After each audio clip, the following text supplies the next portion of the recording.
Now, Mr. President has declared the state of emergency in Rivers State. And you ask yourself, what are the issues that cannot be resolved at a roundtable discussion if approached with sincerity and honesty? But from the beginnings of all things, we have seen Mr. President have already picked a side.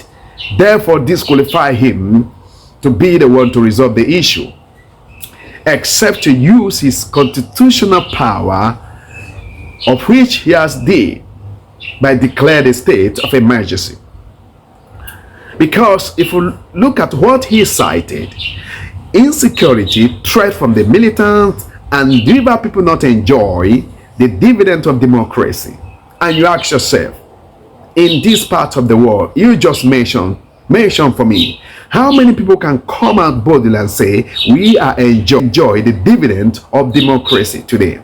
Since Mr. President came on board, what we are experiencing is total increment, virtual everything, from electricity, from gas, from petrol, from so many things. We pay more.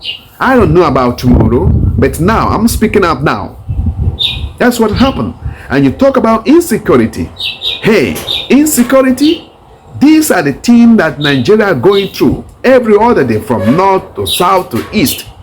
In Zamfara State, as we're speaking, some people, citizens, are still paying levies to those bandits to access their farms.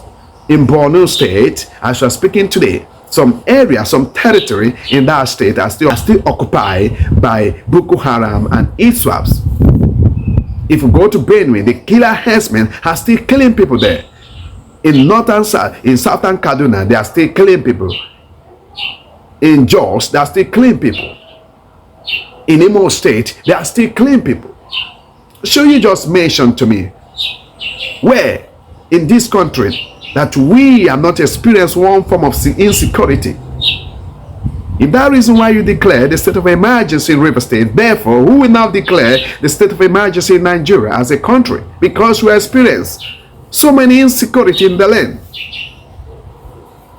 I know you have the constitutional right to do so, but what's the position of the Constitution when it comes to state of emergency? He's talking about external aggression or internal aggression or total or outright breakdown of law and order for state of emergency to be declared. I'm not a lawyer, but we read the Constitution. We know what the Constitution says.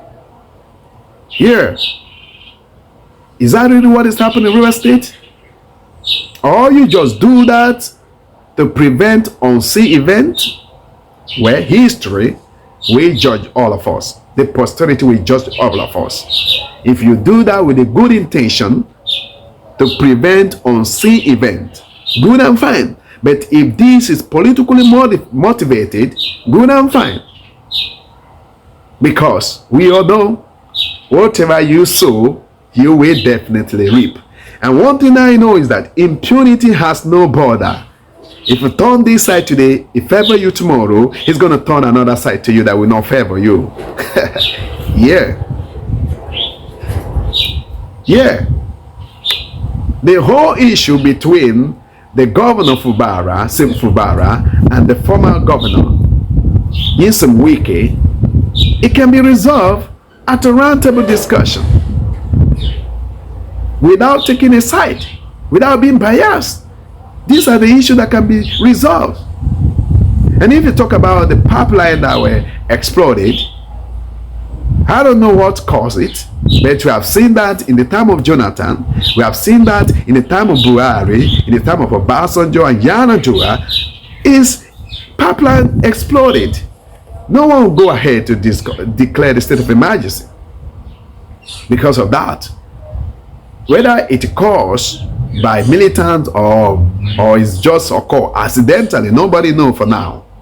But whatever be the case, I think it's something that can be resolved. But you know more than us. I don't know why you do declare the state of emergency. You have the information that we do not have. But it's a record that you have done something.